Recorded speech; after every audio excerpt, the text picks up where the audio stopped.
Assalamualaikum warahmatullahi wabarakatuh. Selamat datang kembali ya di pelajaran Matematika Peminatan. Nah, sebelum kita mempelajari distribusi peluang binomial, kita pelajari dulu tentang binomial Newton. Nantinya kita akan merumuskan suatu teorema binomial untuk memudahkan kita menyelesaikan suatu masalah. Masalahnya seperti apa? Seperti ini. Misalnya nih, kita ingin menentukan suku kedua misalnya ya. Menentukan suku kedua dari uraian bentuk A plus B pangkat 2 misalnya. A plus B dipangkatkan 2. Nah, gampang kan? Kita uraikan saja A plus B pangkat 2-nya. Berarti ini jadinya A plus B dikali A plus B. Yang mana kita kalikan nanti hasilnya adalah A kuadrat plus 2AB plus B kuadrat, ya kan? Diminta suku kedua. Nah, yang diminta suku kedua di sini tuh yang sesuai ya urutannya, maksudnya urutannya dari A duluan, lalu yang terakhir B kuadrat. Berarti ini suku keduanya kan? Nah, dengan mudah nih kita menentukan suku keduanya. Sekarang bagaimana caranya kalau kita ingin menentukan suku keempat misalnya? Suku keempat dari uraian bentuk A plus B dipangkatkan 8 misalnya. Nah, bagaimana caranya? Tentunya kita bisa menentukan seperti ini juga nih. Kita uraikan bentuk A plus B dipangkatkan 8-nya, baru kita cari suku keempatnya. Tapi tentunya itu akan sangat merepotkan ya. Maksudnya akan sangat sulit sekali. Kita harus menguraikan bentuk ini, pangkatnya juga ada 8. Padahal yang mau kita cari cuma satu suku aja, cuma suku keempat aja gitu ya. Apalagi nanti misalkan pangkatnya lebih tinggi lagi ke 10, 20, 30 itu kan pasti akan sangat merepotkan ya. Apalagi yang diminta bukan uraian penuhnya, tapi yang diminta hanya suku keempat. Nah, untuk itulah pelajaran hari ini yang akan kita pelajari nantinya akan memudahkan kita untuk menyelesaikan soal yang seperti ini. Sehingga kita nggak perlu tuh uraikan semuanya, tapi kita sudah bisa menemukan jawabannya. Seperti itu kurang lebihnya. Oke, uraian bentuk eksponen seperti ini, koefisiennya ya itu bisa ditentukan sebenarnya dengan menggunakan segitiga Pascal. Seperti ini koefisiennya berarti berapa aja? 1 kan ya, ini 2 dan 1. Berarti kalau kuadrat koefisiennya adalah 1, 2, 1 gitu ya. Nah itu bisa kita cari dengan menggunakan segitiga Pascal. Seperti ini, segitiga Pascal masih ingat? Segitiga Pascal. Berapa awalnya? Ya, betul. Awalnya 1 ya. Lalu ada 1, 1, 1, 2, 1, 1, 3, 3, 1, 1, 4, 6, 4, 1, 1, 5, 10, 10, 5, 1, dan seterusnya. Nah, ini segitiga Pascal. Nah, ini sebenarnya yang dituliskan dalam segitiga Pascal ini itu adalah koefisien dari bentuk eksponen, dari uraian bentuk eksponen seperti tadi. Nah, seperti apa bentuknya? Nah, kita lihat di sini ya. Nih, coba kita lihat bersama. 1. 1 itu berarti sama dengan apa? 1 ini adalah koefisien dari A plus B pangkat 0 ya kan, A plus B pangkat 0 adalah 1 kan, sama kan. Nah, kalau 1, 1 itu berarti uraian dari bentuk A plus B pangkat 1, yaitu A plus B. Nah, A ini koefisiennya berapa? A itu koefisiennya adalah 1 ya kan. Ini koefisiennya 1. 1 sama kan? 1, 1, 1, 1. Nah, seperti itu ya. Berarti yang 1, 2, 1 itu koefisien untuk bentuk yang ini kan? A plus B pangkat 2. Berarti ini A plus B pangkat 2. Nah, ini 0, 1, 2. Pasti di sini A plus B pangkat 3, A plus B pangkat 4, dan di sini A plus B dipangkatkan 5, dan seterusnya ya kan. Jadi kalau kalian menguraikan A plus B dipangkatkan 3, berarti koefisiennya pasti 1, 3, 3, 1. dan seterusnya. Ini untuk segitiga Pascal. Nah, kalau menggunakan segitiga Pascal ini, sebenarnya kita sudah bisa mencari tuh jawaban yang ini. Ya, tapi repotnya adalah emang kita harus urutkan kan semuanya ya. Ini harus kita lanjutkan sampai 8 kali. Nah, gimana nanti kalau yang diminta pangkatnya lebih tinggi lagi? Masih agak repot kan menentukannya. Jadi nanti segitiga Pascal ini bukan satu-satunya cara untuk kita menyelesaikan soal seperti tadi, tapi ini adalah salah satu langkah atau salah satu petunjuk ya, salah satu bantuan kita untuk merumuskan suatu rumus sehingga lebih mempermudah kita untuk menyelesaikan soal seperti ini. Gitu ya. Coba sekarang kita lihat dulu. Tadi yang A plus B pangkat 3 itu koefisiennya berapa dari segitiga Pascal? 1, nih ya, 1, 3, 3, 1. Berarti kita tuliskan dulu koefisiennya. 1, 3, 3, 1 ya kan. Sekarang kita isi nih variabelnya. Tadi variabelnya dimulai dari A kuadrat. Nah, karena ini pangkat 3, berarti di sini pasti A pangkat 3. Lalu yang ini tadi diakhiri B kuadrat. Berarti ini pasti diakhiri B pangkat 3. Nah, sekarang kita isi nih. Ini udah A pangkat 3, berarti di sini A-nya pangkat 2, B-nya pangkat 1. Sini udah pangkat 3, 2, berarti ini A-nya pangkat 1. B-nya ini pangkat 0 kan di sini. 0, 1, 2 berarti. Nah, ini setiap suku pangkatnya kalau dijumlahkan pasti hasilnya yang ini. Nah, sekarang gimana kalau misalkan A plus B pangkat 4 di sini ya. Di sini deh boleh. Di sini kalau A plus B pangkat 4 misalnya. Koefisiennya adalah 1, 4, 6, 4, 1 ya. 1, 4, 6, 4, 1. Nah, berarti ini tadi A pangkat 4, ini B pangkat 4. Lalu ini udah 4, berarti ini 3. Butuh 1 berarti dari B, 4, 3, A-nya berarti 2. Butuh 2 kan supaya 4, berarti B-nya kuadrat. A-nya 2, berarti ini A-nya 1, B-nya pangkat 3. Nah, ini uraiannya. Pasti uraiannya akan seperti ini. Gitu ya. Nah, sekarang kalau misalkan nih, kita mau bentuk, supaya kita mau merumuskan nanti tujuannya ya. Jadi, coba kita lihat. 1, 3, 3, 1 di sini kita bicara untuk koefisiennya. Koefisiennya sebenarnya didapatkan dari mana sih gitu ya. Apakah bisa dirumuskan untuk koefisiennya? Nah, coba kita lihat dulu. 1 ya. 1 itu coba kita ibaratkan seperti ini. Di sini kan A-nya kan paling banyak pangkat 3 ya. Nah, di sini udah pangkat 3 nih A-nya.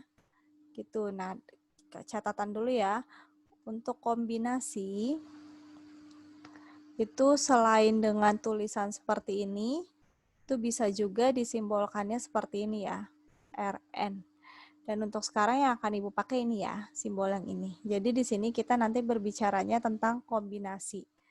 Di sini A-nya itu paling banyak kan A-nya pangkat 3. Nah, di sini di suku yang pertama A-nya udah pangkat 3 nih. Berarti kan sama saja kita kayak ngambil 3A dari A-nya paling banyak pangkat 3 kan. Nah, ini kombinasi 3 dari 3 nanti hasilnya pasti 1. Nah, kalau yang ini bagaimana? Kita berbicara yang A ya. Boleh kalian nanti mau rumuskan untuk yang B juga boleh. Tapi di sini Ibu ambil contohnya untuk yang A saja. Nah, di sini ada 2, berarti kita sama aja mengambil 2 dari total A-nya 3. Nah, ini ada 1 kan, sama aja kita ngambil dari 3. Nah, ini ada nggak A-nya? Ada di sini harusnya A pangkat 0 kan, sehingga kita ngambil 0 dari 3. Nah, ini 0, kombinasi 0 dari 3 hasilnya pasti 1. Kombinasi 1 dari 3 hasilnya pasti 3. Kombinasi 2 dari 3 hasilnya juga pasti 3. Kalau nggak percaya silakan kalian buktikan sendiri. Nah, sekarang bagaimana dengan yang A plus B pangkat 4 ini? Coba A plus B pangkat 4. Nah, kita pakai pola yang tadi. Ini tuh kita tuliskan dulu variabelnya.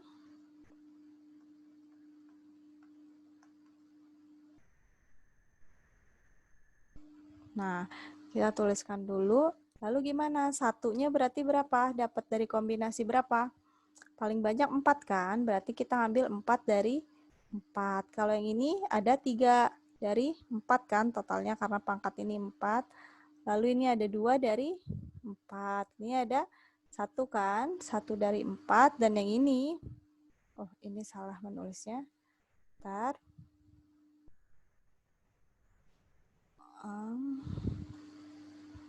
Berarti yang ini kombinasinya 0 kan? A-nya tidak ada, berarti 0 dari 4. Nah, sehingga koefisien-koefisien pada segitiga Pascal tadi bisa juga kita cari dengan menggunakan kombinasi, yaitu seperti ini. Kita memperhatikan A-nya. Bisa juga kalian kalau nggak perhatikan A-nya, kalian perhatikan yang B-nya itu juga bisa. Nah, dengan cara yang ini, dengan yang tadi sudah kita isi, bagaimana kalau yang mau dicari adalah A plus B pangkat N? Berarti gimana caranya? Lihat, ini 3, 3. Ininya 3. 4, 4. Ininya 4. Sehingga kalau N pastilah N dari N. A-nya pangkat 4, 4, 3, 3. Berarti A-nya pangkat N. Gitu ya. Lalu ini 3 nih. Ininya 4. Ini 2, ininya 3. Berarti N dikurang 1 kan. Dari N, lalu A-nya pangkat 3 nih sama ini. Berarti N min 1. Sekarang B-nya pangkat berapa di sini? 1. Di sini juga 1, maka ini B-nya pangkat 1 juga. Lalu ini kan sampai N kali, kita nggak tahu N-nya berapa, maka kita titik-titik saja dulu di sini. Dan kita ambil 2 yang terakhir. Lihat 2 terakhir di sini sama sini pasti sama nggak? Sama kan? Ini 1, ini 1. Sehingga ini yang terakhir juga pasti 1 dari N. Gitu. Ini A-nya 1, A-nya 1, berarti A-nya 1, B-nya 3 nih. Ini 2, berarti nggak bisa ya, ini beda. Nah, 2 sama 3 kita dapat dari mana? Ininya 4, ininya 3. Ininya 3, ininya 2. Berarti B-nya pangkat N-1. Ya. Ditambah yang terakhir ini sama-sama 0. Berarti ini juga 0 sampai N. Lalu B pangkat 4, 3, 3, 4 berarti pangkat N. Gitu.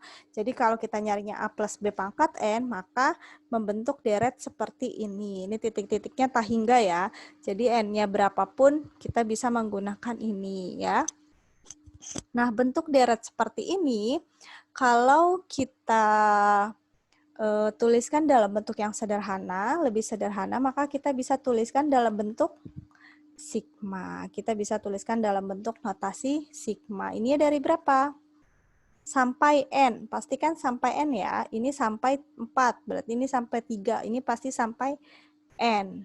Ya kan? Mulainya dari berapa? Mulainya dari 0. Ya, ini kita misalkan aja I ya. Mulainya dari 0 sampai N. Dan di sini ada bentuk kombinasi kan? Nah, kombinasi adalah N sampai N. N-1 sampai N. Dan seterusnya. Berarti ini N- ini apa? Ininya kan N doang itu berarti kan N-0 kan? N-0, N-1, nanti ini N-2, N-3, dan seterusnya sampai 0 atau N-N. Artinya N-nya min I. Karena disinilah I-nya dari 0 sampai N. Berarti kita sama aja mengambil N min I dari N. Gitu. Terus di sini ada A pangkat N, N-1, N-2 di sini pasti ada. Sampai ini A-nya pangkat 0. Berarti A-nya pangkat N min I ya. N min I. Di sini kan I-nya dari 0. Berarti N min 0, N. N-1, N-2, dan seterusnya. Terus ada B juga. Di sini ada B pangkat berapa? Pangkat 0. Karena B pangkat 0 kan 1, makanya nggak ditulis. B pangkat 0, B pangkat 1, dan seterusnya sampai B pangkat N. Artinya B-nya di sini pangkat I. Karena kan 0 sampai N. 0 sampai N adalah I. Nah, jadi rumusnya seperti ini ya.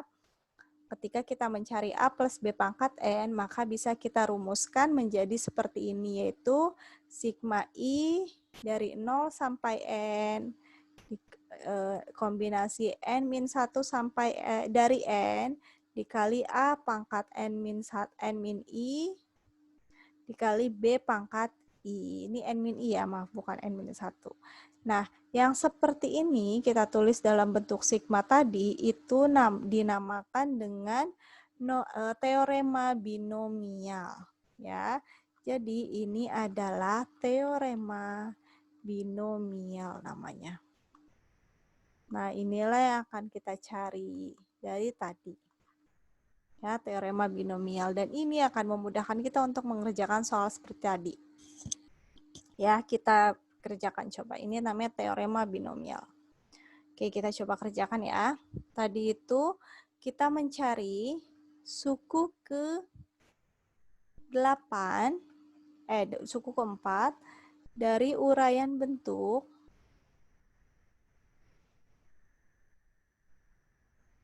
A plus B dipangkatkan 8. Ya, kita catat dulu di sini samping supaya nggak lupa rumusnya. A plus B dipangkatkan N tadi sama dengan sigma I 0 sampai N. A pangkat N min E kombinasinya dulu. Bentuk kombinasinya. Kombinasinya adalah N min I sampai N ya. N min I sampai N kali A pangkat N min I dikali B pangkat I. Ini ya rumus saya. Teorema binomial. Nah, ini kita mau cari suku keempat nih dari uraian bentuk ini. Berarti kita tuliskan dulu yang diketahui supaya mudah. Kita kan mau mencari ini, mau pakai rumus ini. Berarti kita butuh N sama I kan. N-nya itu berapa? N-nya yang ini kan, berarti N-nya 8. Nah, sekarang I-nya berapa? Apakah I-nya 4? I-nya bukan 4 ya, karena kita mulainya dari 0, ya kan? Kita mulainya dari 0. Ini suku pertama. Suku pertama berarti I-nya berapa? 0 kan, B-nya pangkat I kan? B-nya pangkat 0. Suku kedua B-nya 1. Suku ketiga B-nya 2. Suku ketiga B-nya 3. Berarti di sini kalau suku keempat B-nya itu pangkat 3 atau I-nya sama dengan 3 ya. 3 ini dari 4 dikurang 1. Seperti itu ya. Sudah, kita masukkan rumusnya. Suku keempat dari uraian bentuk A plus B pangkat 8 sama dengan, nah apakah kita pakai sigma? Tidak, karena kan kita hanya mencari satu suku saja. Berarti kombinasi N min I, N-nya berapa? 8, I-nya 3, berarti 8 dikurang 3. N-nya 8. Lalu A pangkat N 8 dikurang 3 ya. B-nya pangkat I-nya 3. Kita hitung. Berarti ini kombinasi 5 dari 8. A pangkat 5, B pangkat 3. Kita hitung berarti 8 faktorial per 5 faktorial dikali 8 kurang 5 kan? 3 faktorial. A pangkat 5, B pangkat 3. Nah, ini kita hitung 8 kali 7 kali 6 kali 5 faktorial per 5 faktorial dikali 3 kali 2 kali 1 kan, diuraikan A pangkat 5, B pangkat 3. Ini kita coret, ini juga kita coret, berarti sisanya ini ya, di sini deh. 8 kali 7 sama dengan 56 kan? A pangkat 5, B pangkat 3. Nah, sehingga suku keempat dari uraian bentuk ini adalah 56 A pangkat 5, B pangkat 3. Nah, seperti itu hasilnya. Nggak perlu kita uraikan ya, kita udah bisa dapat hasilnya. Seperti itu. Nah, coba contoh yang lain. Misalkan kita ingin menentukan suku ke-6 dari 2x min y pangkat 9 misalnya. Nah, berarti gimana caranya? Kita tentukan dulu tadi diketahui n-nya berarti 9, i-nya berarti 6 dikurang 1 yaitu 5, betul. Nah, kita masukkan ke rumus tadi. Berarti suku ke-6 dari uraian bentuk ya. Bentuk 2x min y pangkat 9 sama dengan, berarti kombinasi n min i kan? Berarti 9 min 5 dari 9. Sekarang harusnya kita tulis A nih. Kalau soalnya adalah A plus B, tapi ini adalah 2x min y, ya kan? Artinya 2x itu sama dengan A-nya, dan min y sama dengan B-nya, ya kan? Nah, ini ada dua cara kalian melakukannya. Boleh kalian misalkan dulu seperti ini, lalu pas ngerjain kalian pakai AB dulu, nanti endingnya diganti, atau mau langsung diganti juga boleh. Gitu ya, kita di sini langsung diganti ya. Ini kan harusnya A pangkat N min I. A-nya adalah 2x, berarti 2x pangkat N min I berapa? 9 min 5. Di sini B pangkat I, B-nya adalah min Y. Pangkat I-nya 5. Nah, ini jangan lupa nih kalian kurung. Kenapa? Karena kalau nggak kalian kurung, misalkan gini, 2x pangkat 9 min 5. Ini kan berarti 2x pangkat 4. Gitu kan? Nanti yang kalian pangkatin 4 ya cuman x-nya aja. Gitu. 2-nya enggak, padahal kan harusnya 2-nya juga dipangkatkan 4. Makanya jangan lupa dikasih tanda kurung. Berarti ini hasilnya kombinasi 4 dari 9, ya kan? Ini berarti 2x pangkat 4, dan ini min y, hasilnya min kan tetap y pangkat 5. Nah, berarti positif, positif, negatif, hasilnya negatif ya. Ini kita uraikan, jadi 9 faktorial per 5 ya, faktorial dikali 4 faktorial, 2x pangkat 4. Berarti 16x pangkat 4 dikali y pangkat 5. Ya, 2 pangkat 4, 16. Ini sama dengan per 9 kali 8 kali 7 kali 6 kali 5 faktorial. Lalu 16x pangkat 4 dikali y pangkat 5. Di sini 5 faktorial dikali 4 kali 3 kali 2 kali 1, ya kan? Lalu kita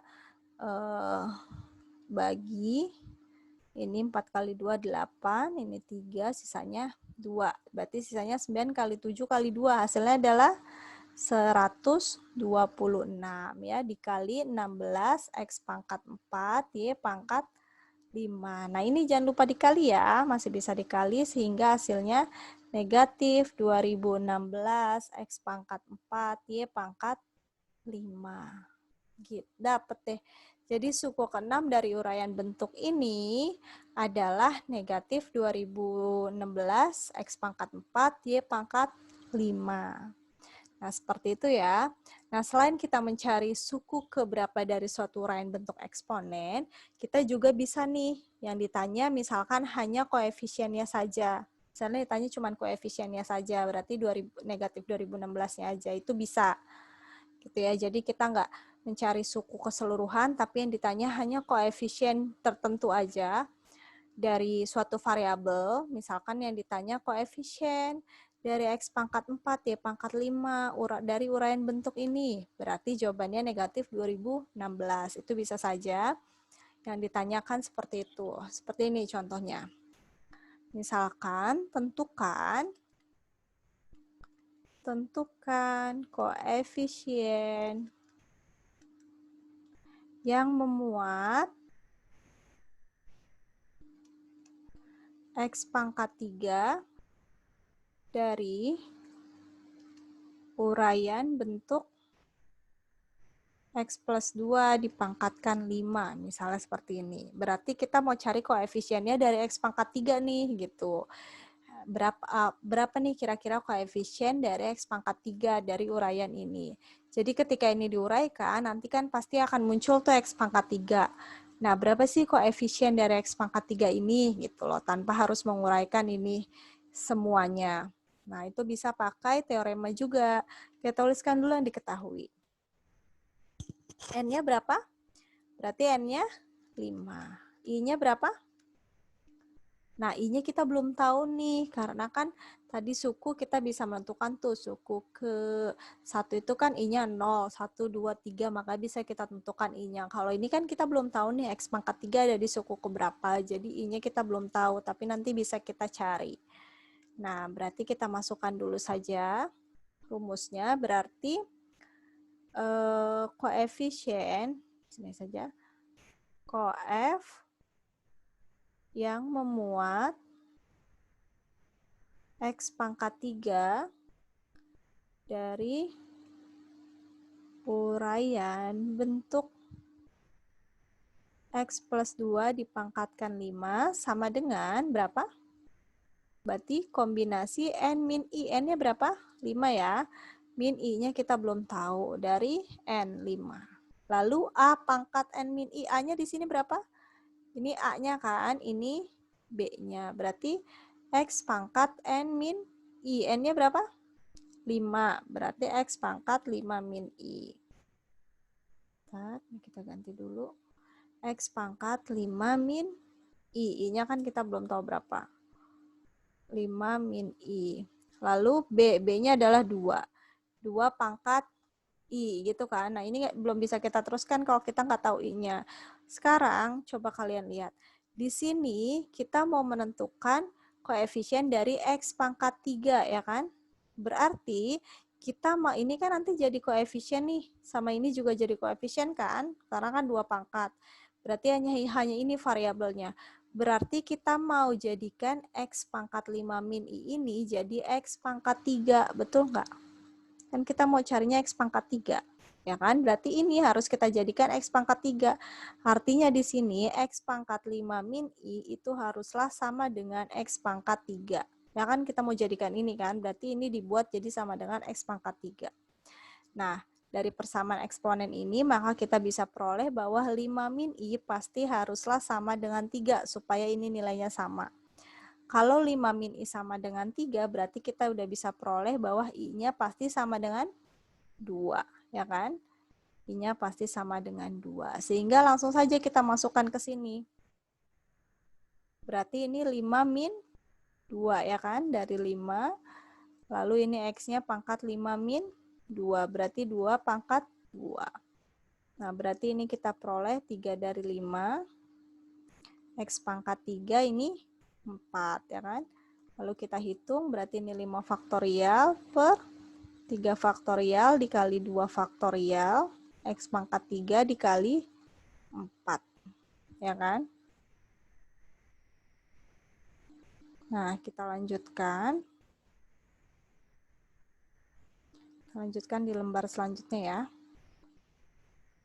Tadi kita peroleh sama dengan 5 faktorial kan berarti 5 kali 4 kali 3 faktorial ya. Per tadi 3 faktorial dikali 2 faktorial. 2 faktorial berarti 2 kali 1. Ini X pangkat 3 dikali 4 tadi. Nah, lalu ya. Berarti kita coret. Ini juga habis dibagi, ini sisanya 2. Berarti kita peroleh 10 kali X pangkat 3 dikali 4. Dikali semua kan, berarti dapat 40 kali X pangkat 3. Gitu. Nah, sehingga jadinya koefisien yang memuat X pangkat 3 itu adalah berapa? Dari uraian bentuk X plus 2 pangkat 5 adalah berapa koefisiennya? 40 ya kan? Ini kan 40. Nah, seperti itu ya. Oke, seperti itu kurang lebih yang telah kita pelajari tentang teorema binomial. Semoga kalian dapat memahaminya dengan baik ya. Setelah ini silakan kalian kerjakan latihan soalnya. Latihan soalnya adalah seperti ini. Ya, ada 3 buah soal. Silakan kalian kerjakan, lalu kalian kumpulkan di Edmodo sesuai dengan deadline waktu yang telah kita sepakati bersama. Oke, itu saja yang dapat disampaikan. Terima kasih. Wassalamualaikum warahmatullahi wabarakatuh.